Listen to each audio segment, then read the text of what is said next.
Hey everyone, welcome to the Dirt Trail Running Podcast. I'm excited to meet with Lindsay today because we're going to talk about something that's on a lot of people's bucket lists, hiking or running the Grand Canyon. And she has lots of experience, so we're going to dive in and talk about that today. But before we get started, do you have anything you want to talk about, Lindsay? What's going on with you? Ooh, so I was just telling you good morning, everyone. I ran a 12-hour race this weekend at Will Rogers State Park. That's a tongue twister. It was a 2.2 mile loop. I did the 12-hour. There was a 24-hour. There's actually an 100-mile one, but you only had 24 hours to do it, and nobody did it. So I think she just grouped them in with the 24 hours because the weather was so hot. We had like a heat wave in LA. It was 90 degrees, completely open, no shade. So still recovering, but I ended up getting the female win and I think fourth overall. We're all around the same amount of miles for the top five, like roughly around that 100K point. I wanted 100K, but the heat just, even for me, it was a puke and rally early and then I recovered. Yeah. Well, But then congratulations. thank you. And then this weekend is a big weekend in LA. It's the LA Marathon. So I'm running the LA Marathon this coming weekend. No goals other than it's just a fun race. It's like a really early morning. It's one of those where you have to be bused to Dodger Stadium and then Okay. Yeah, I'm but assuming you've done this before several yeah, times this will be probably. my fourth time to run LA. It's such a cool race. It's not a lottery yet. So if you have the opportunity to run the LA Marathon, take it because it's one of the majors. It's a major, I think. Is it? I don't know. I don't think it is a major. I It's don't. not a major. It's one of the major races in the states that doesn't require a lottery system Yeah. yet. Yeah, But they keep adding these majors to the major you list, do. and I suspect LA is probably not too far off. I say that because when I signed up this year, which is a new thing, it asked me if I wanted info on the Abbott World Majors. Oh, interesting. Yeah, and I didn't even realize I selected it, but I did, and it was probably just grouped in with the like the normal confirmation. So I Right. started getting all these emails from them, which is why I was like, what's going on here? But Oh, maybe that's interesting. So maybe you're just like ahead of the game. Knowing the inside scoop. maybe, yeah. But that'll be fun this weekend. So excited about that. Do you have anything coming up that you're excited for or coaching or Um, anything? Mostly I'm excited because I feel really good. I feel Yeah. healthy. I feel really strong. Last week I hit two PRs, one in deadlift and one in back squat. So I'm There really you excited about that. And I'm today planning to run my longest log run that I've Ooh, done since I've started back to my health journey of feeling better. So hoping for thanks. a nice 14-mile run today. So I feel like I'm coming back and strong, Yes. and I'm just really excited to see what 2026 can bring. Yeah, it's so exciting. I'm super happy to hear everything's feeling good and hopefully that 14 mile will go good and I'm sure it will. That's Yeah, awesome. yeah. And I know myself well, so I'm not putting anything on my schedule until I'm there because I Yeah. would just train for something that maybe I'm not ready for, and I just Yeah, don't do that. I want to go in feeling good. So, understand. yeah. Yeah. Well, speaking of, training things that you're ready for, lots of people have questions on the Grand Canyon. Yes, Um, absolutely. it's kind of something that it's not a race. It's something that's on everybody's bucket list. Some people want to run it, some people want to just hike it. I've done both, which is kind of fun. The first time I did it was with some friends and we ran most of it and we're really efficient. The second time I did it with two cousins, my dad, and two friends. And we took our sweet time. We even took naps at the bottom of the Grand Canyon. So it was so much fun. Oh, that's awesome. So let's see. Let's start out. Training. Let's talk a little bit about like if you're somebody, especially when we're thinking about somebody that doesn't have mountains or that kind of terrain to work with, and they live in the Midwest, what kinds of things would you start doing early? Let's say you're planning on doing this a year from May, like you got Mhm. some time. What kinds of things would you start doing? So I was the only one that really lived in, one of my cousins lives in Utah, but everyone else lives in Texas that did it with me. And I was just telling them, you guys get on these Stairmaster, please. Like, it's not even the treadmill incline that you need, it's the Stairmaster, truly. Basically, the south rim where you start is if you take the most traveled one, it's called South Kaibab. It forks on the south end. So you can either start at Bright Angel or South Kaibab. And the South Kaibab is the most popular. It's a little bit shorter. It gets rid of some wiggle room that Bright Angel has. And it has the big visitor center there. So that's usually where everybody starts. Bright Angel does, but the South Kaibab is a little more isolated, but the better option, in my opinion. And it has these big steps that you have to do. It's not like an incline. It's like you're literally climbing upstairs. And you finish there too because you start there, and or you need a bus to link the fort together, or some two car situation. So everyone out, and that's where you end. So that's when your legs are most tired. I was like, everyone get on the stairmaster. Like, I need you to do that. You can start there. Incline treadmill is good for the North Rim, but people also don't realize that the North Rim is at, I think, around 8,500 feet of elevation. Okay. So you end up, for people that are not used to any sort of altitude, that is, you're going to feel that, like, especially halfway through. So you have to also think about that, which is also a little bit challenging if you're not living somewhere where you can have that sort of elevation.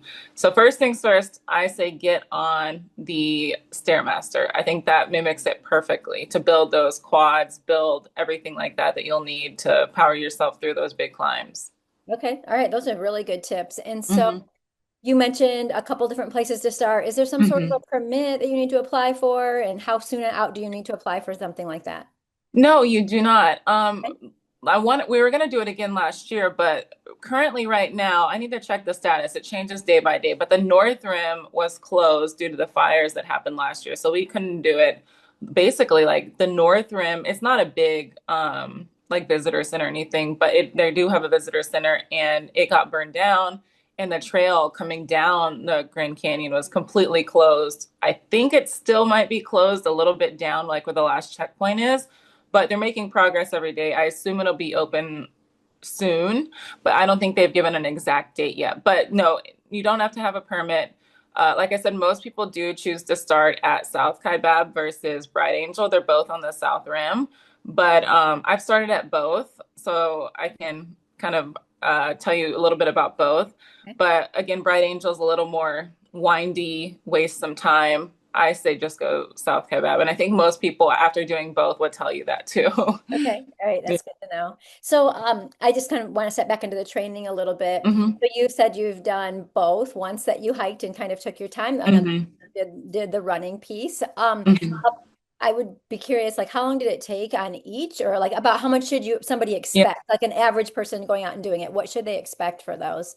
If you're an ultra runner and you're looking to run it, you can, I can't even remember what we did. I think it was, and this was, taking some breaks too, but we ran where we could run.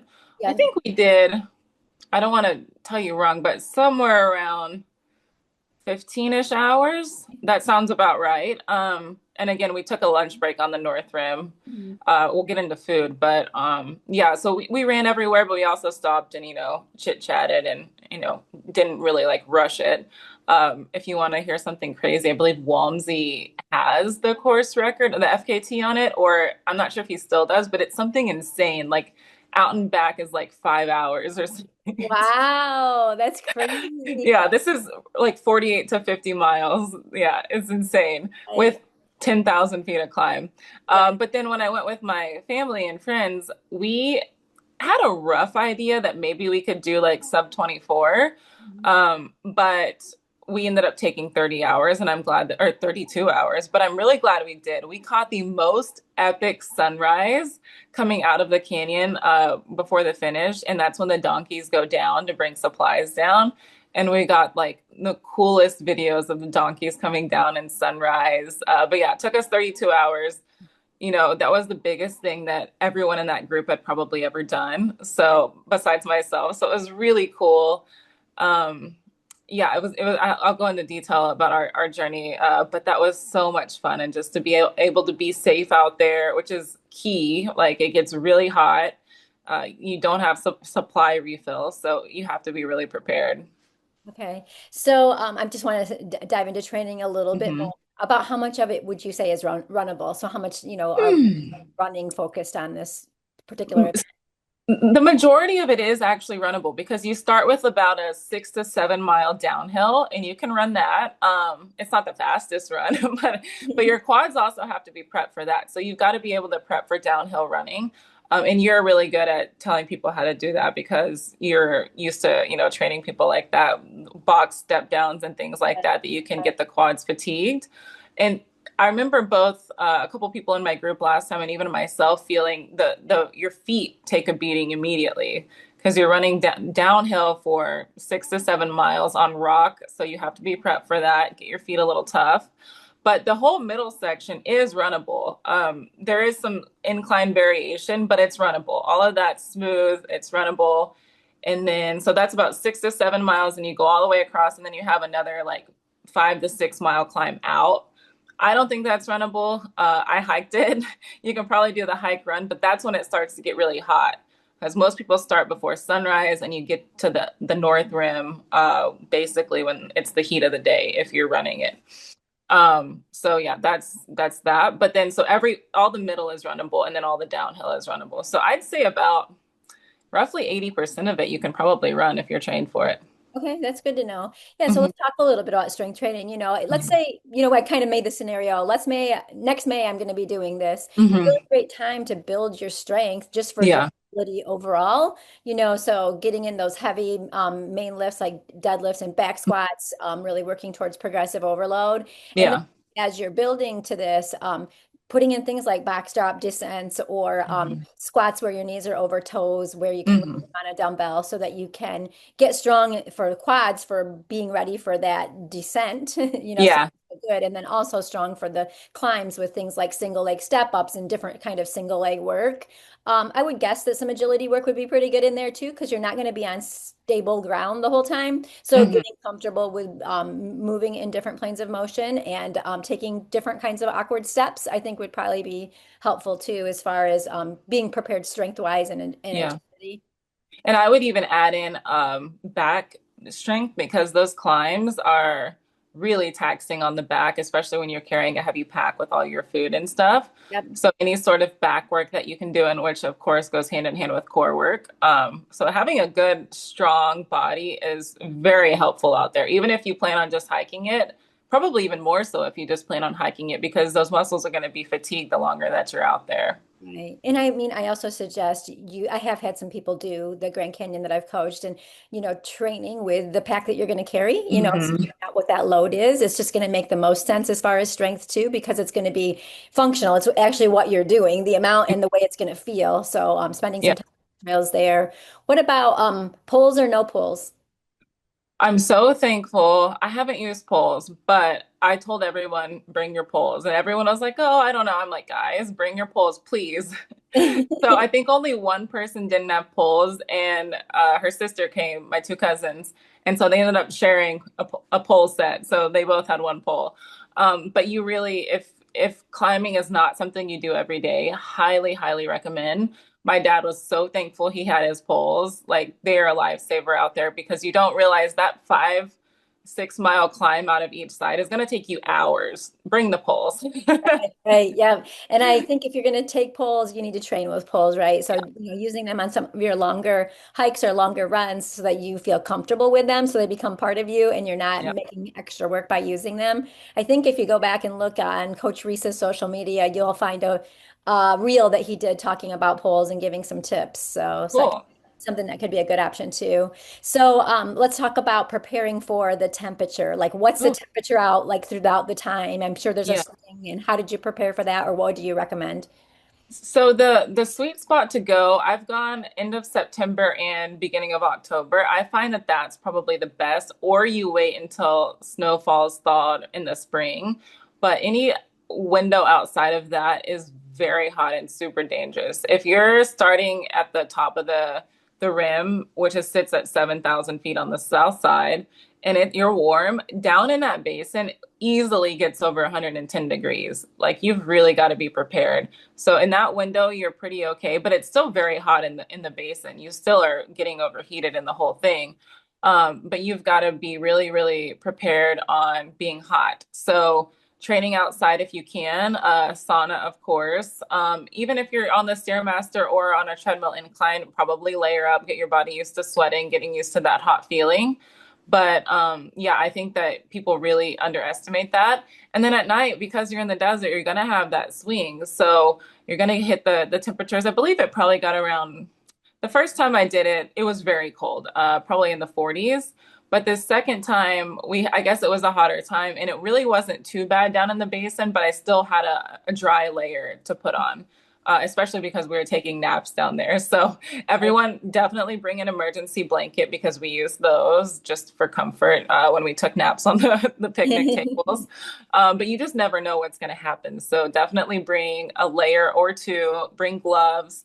And it's kind of nice because when you start, it's probably going to be cold. So you'll already have that gear. You're not going to forget it.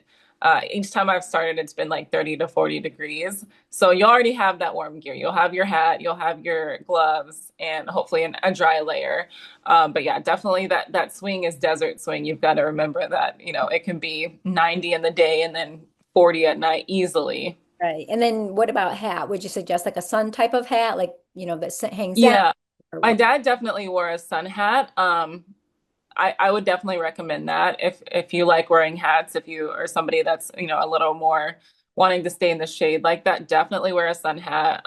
My dad definitely wore a big old, bad water hat essentially. I've got too much hair. I hate wearing hats, but I think I ended up wearing a hat out there just because the sun is nonstop. Right. So a Right. hat is definitely recommended. If you see me in a hat, wear a hat.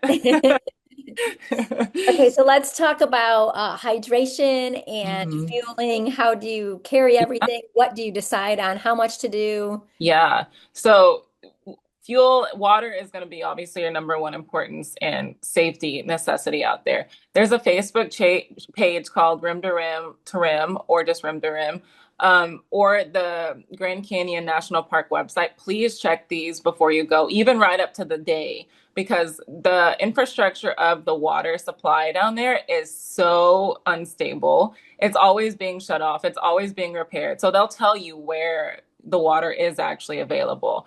So first things first, even if it says water's good to go, it could change on your way back. Bring a water filter. Everyone brought I have one of the ones that just filters onto your water bottle, or I have another one where you can squirt it from that and fill up all your bottles. Bring a water bottle or a water filter. There's obviously the river that runs right through the Grand Canyon.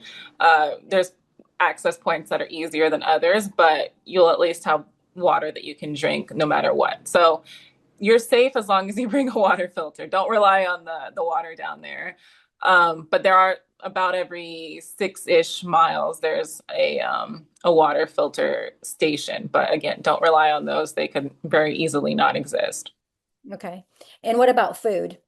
Oh my gosh. Food, I haven't cracked the code yet on. The first time I mean, I carry as much as I possibly can in a running vest, from gels to bars, everything. The first time I was starving, ate all my food. We're all, and we were running. So of course you're burning a ton of calories running, but all of us were starving. Like we had enough to sustain ourselves, but we were hungry the whole time.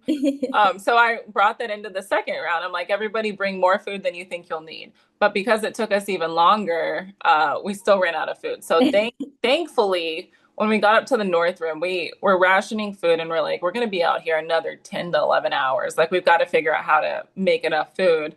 And this nice gentleman and his wife that were local overheard us talking and was like, hey, I'll run one of you guys down to the convenience store, which is a couple miles away, if you want to refill. So my cousin went with him and brought back sodas and sandwiches, and we were saved. But don't rely on that.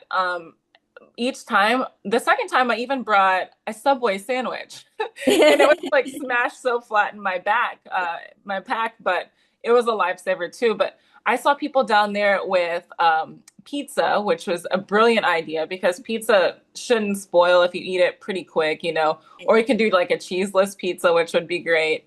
Real food, because you're out there for a long time and you're really burning a ton of calories, is crucial. I would say if you can bring, I mean, close to 4,000 calories per person, no matter your size. I think that's a good goal, and it's hard to pack that in. My dad brought these things from, I don't know where he got them, Amazon or REI, but they're like where you just add water and it makes like a protein, like big protein shake, like 800 calories worth. So he brought those and used those. Anything that you can find to bring like calorie dense foods, I highly recommend. You cannot bring enough food. Okay. All right. That's good. So we talked about gear a little bit. Let's talk Yeah. about shoes. What kind of shoes do you recommend? You Yeah. mentioned about the racks. I know Yeah. that ultras have like the rock plates. I mean, like what kinds of things would you recommend? You can do it in a road shoe, but you're gonna want a little extra grip. You're not in danger if you use a road shoe, but I highly recommend using a trail shoe. And if you plan on hiking it and you're used to hiking boots, even go for a hiking boot if you want to. I used my Asics trail shoe. Everyone had a good trail shoe on. You're just gonna want that extra grip climbing out of the canyon. Make it a little easier on your legs. And even going down into the canyon, you can feel like it's a decently wide trail, but you're starting in the dark. So it's just vast on the left side of you. And you don't want to make a misstep because there's no rail. You're off the ledge. So anything to make you feel a little bit more stable, I would highly recommend. Even if it's like I used the Nova Blast, which isn't a very heavy trail shoe. It's just got a light tread on it to add a little more traction. So even if you don't want to use a really bulky trail shoe, definitely at least something to give you a little extra grip. Okay. All right. And then I was thinking about light. What would you Yeah, recommend for light? definitely bring more light than you think you need too. You're going to start with a headlamp. Most people start, but the donkeys go down around 4 or 5 a.m. So you want to beat them down so you can't really pass them. It's too dangerous.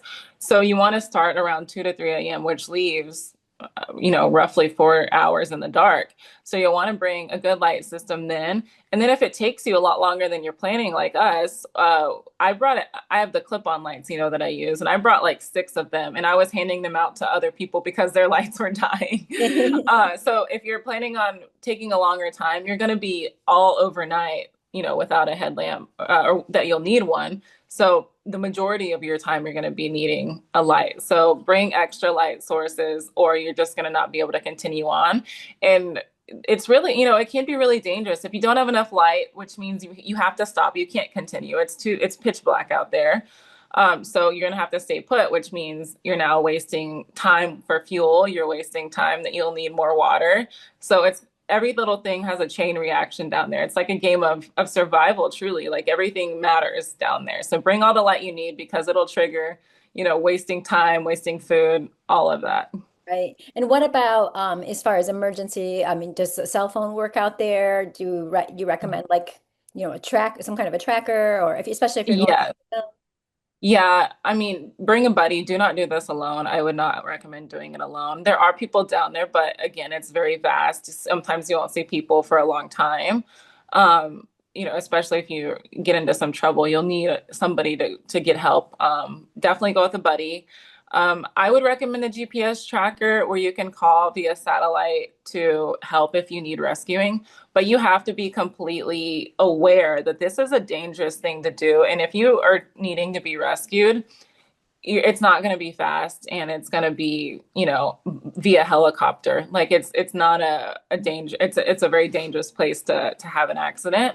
So definitely a satellite tracker. Your cell phone will not work down there. So be prepared to tell everyone that you're going to be off grid, but maybe have a check-in time with people. I think I got a slight reception at the North Rim to tell somebody that I was safe, that we were safe.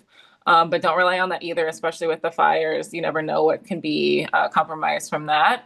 But yeah, have a plan. If, have a time goal, have an A and a B, and then a last, resort, tell somebody if I'm not back by this time, that kind of thing. But yeah, if you can have a satellite tracker, they're incredibly important, just if you absolutely have to be rescued. Right. Okay. So we talked a little bit about safety. We talked about making sure you have lights and Hmm. poles and a blanket. Anything else that in a GPS tracker, anything else that you should have out there as far as safety? As far as safety goes, definitely just more of the clothing layer that we were talking about to start. You mentioned, the filter, I believe, is probably the most important thing. You cannot go without water down there. So bring a filter, bring more than one filter if you have them. That will be your lifesaver. Bring sunscreen. You're in the sun. constantly. Like there's no escaping it. But yeah, I think that those are the main things. Have a way to communicate with the outside world via the satellite. Yeah, and then have, some safety measures back home, tell people where you're going, that kind of thing. And it's morbid, but there's always missing hiker notifications on the website. Take a photo of what you're going to be wearing before you start your journey and send it to people back home. That way they know what they're looking for. God forbid that you do have to be rescued. I think that that's an important thing that we all don't remember to do, but highly important if a rescue team needs to know what colors to be looking for or what you look like. Okay. All right. That's good information. And we always Yeah. talk about this. Are there any animals that are out there that we should be watching No, for? no. I mean, No, I think dang. that I think that there's snakes, but I mean, no. I mean, we were looking up, there's no, I mean, knock on wood, and you can research, but from my research, I haven't heard of any mountain lions down there or bears. At the rim, there's tons of stuff. There's probably, I know that there are bears there and big elk that can be dangerous. I think even mountain lions at the top. But in the canyon, I mean, I've Googled it. Maybe there are sightings, but there's no threat down in the canyon. I'm sure scorpion, I mean, we did say scorpion, so you don't want to take a dirt nap. Try to not take a dirt nap. There's scorpions. I believe there's snakes, but it's so crazy because you're in the middle of nowhere, but there is Phantom Ranch has like a little restaurant. Sometimes it's open, sometimes it's not. But they have like picnic tables out at certain spots because you can camp down there. Best place to take a nap is on a picnic table. You're off the ground, you're safe. It was really nice. But yeah, there's no crazy animals down in the canyon other than the desert scorpions and reptiles and things like that. Yeah, okay, well, that's good to know. So Yeah. I remember when we did a little talk before with Coach Scott, and he talked about the Yeah. famous lemonade. Does that still exist? The Yeah. lemonade? So that was that Phantom Ranch that I was just talking about. So that is about 7 miles down from the South Rim. So you hit it your first stop and then your last stop out. So that's where you'll want to like refuel if you can, but you can't time where you're going to hit that. The first time I did it, we timed it just right and we got the lemonade. This was pre-COVID, so I'm not exactly sure of the lemonade situation because the second time I went through, it was like 2 a.m. There was no lemonade to be found. Right. But if you can catch that Phantom Ranch restaurant with the lemonade, get it. So, Oh, so that's great. Is there anything else that we're missing that yeah, I think just with the training piece, so I mentioned all my family lived in Texas that came. My dad threw on his pack and just went on hikes around. I mean, it's flat hikes, but he was going on like 10 to 12 mile hikes, just feeling the pack, feeling all of that. But everyone did tell me they wish they would have listened to me about the Stairmaster. So get on the Stairmaster. But I want to share a little bit about our journey because you can make it.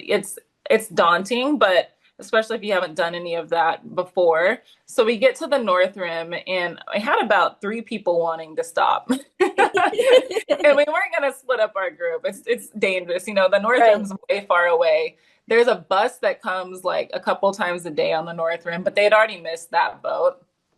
So I wanted to make sure that they, had an access to get out if they wanted to, but they really couldn't. So we were just kind of like, we have to make this work. Like, but once everyone got the food, everyone was a lot easier to like more willing to think about, oh, we can make it. So I think food is the key. If you can reset at the North Rim and have your food situation, you're going to be set up to finish this thing. So everyone ate, felt like a new person. And then we just took our time back.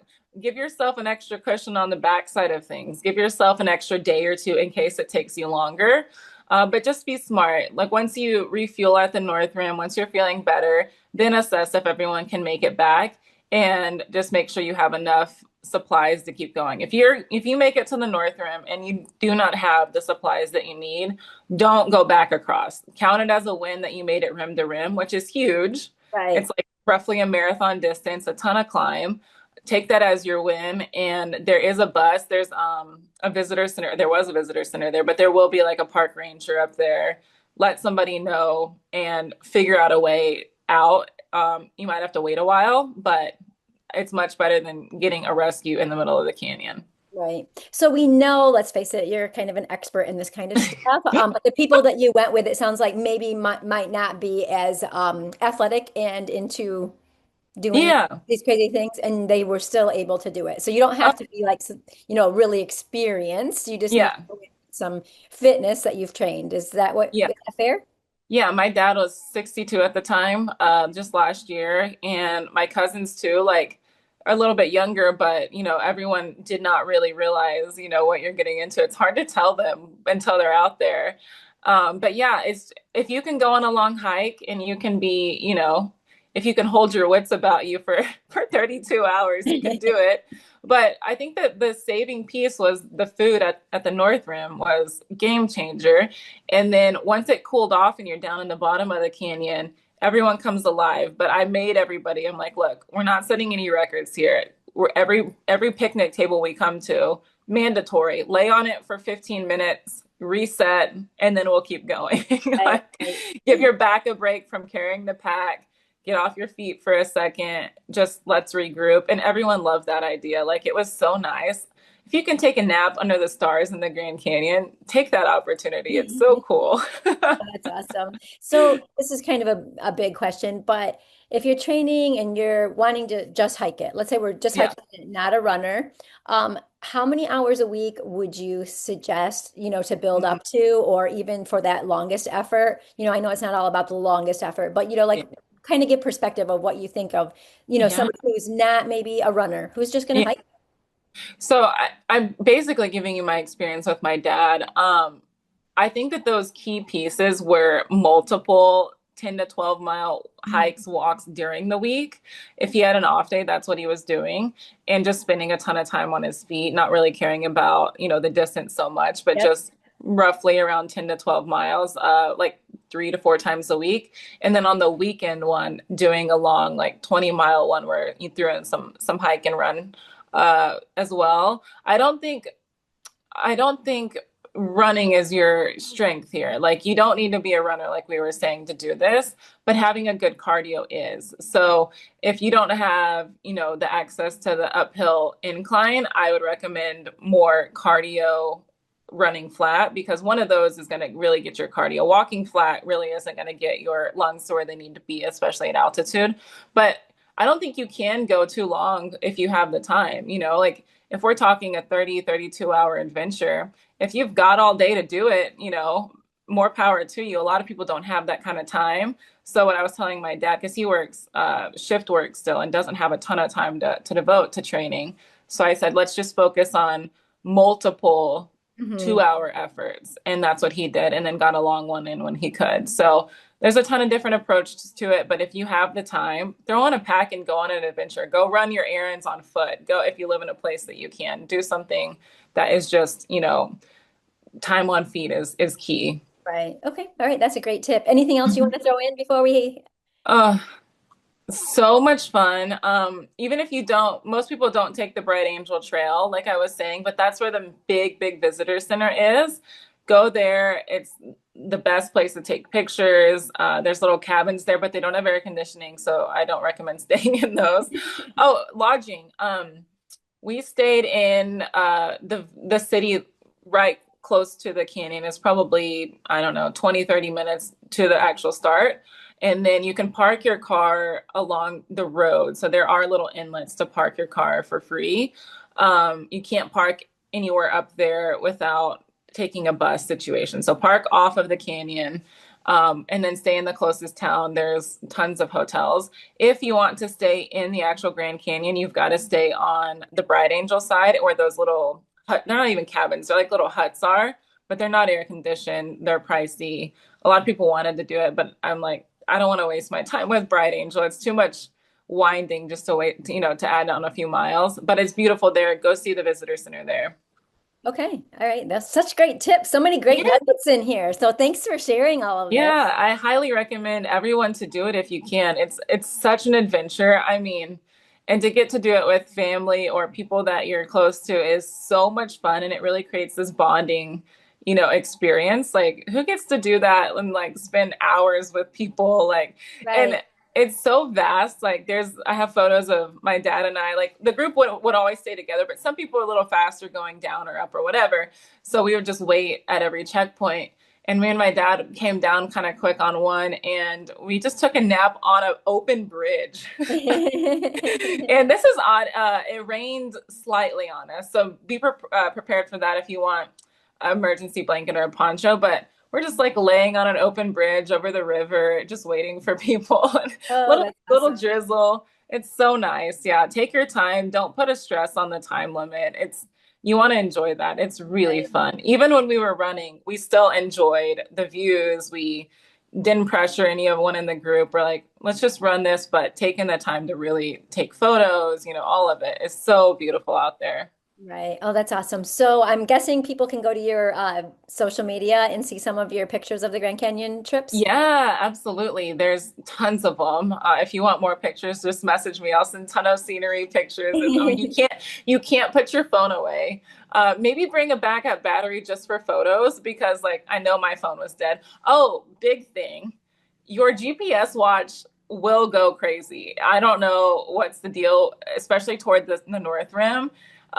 But every watch I've ever used, everyone else's watch they've ever used, doesn't matter. Koros, Garmin, right around like the 20-mile mark, it just goes nuts and it starts telling you you've ran like 80 miles at a 2-minute pace.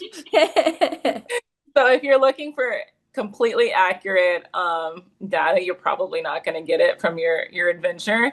But Right. it is nice to know, roughly how long you've been out there. So, but there's something really weird about the Grand Canyon. It's like the satellites just don't pick up on the north side or just send it into a tailspin. Right, right. Oh, that's crazy. Yeah. But yeah, highly recommend everyone go do it if you can. It's one of the most like fulfilling things you can do. And if you can catch the donkeys, even better. Awesome. Well, thanks for sharing. Great tips. If anybody has any other questions or would like to have training to help support you to the Grand Canyon, Lindsay would be a great expert to help you do that. So just reach out. Yeah, thank you. And one other thing, so cool. You can actually send mail from the bottom of the Grand Canyon. Oh, So my fun. friend loves doing postcards everywhere she goes. So she bought a postcard at the top of the canyon and filled it out. And there's a mailbox at Phantom Ranch that she dropped it in, and her family got postcards from the middle of the Grand Oh Canyon. my gosh, that's so And the cool. I love donkeys that. take it. Yeah, the donkeys The take it up. donkeys take it? Oh, how Yeah. cool. Yeah. So please let me know if you have any questions. There's so much to talk about. I think we've done an hour and 2-hour podcast on it before. Yes. Yep. But yeah, definitely get some info before you go. It's highly recommended to do it. Okay, thanks. I'll see you Thanks, later. everyone. All right, Bye. bye.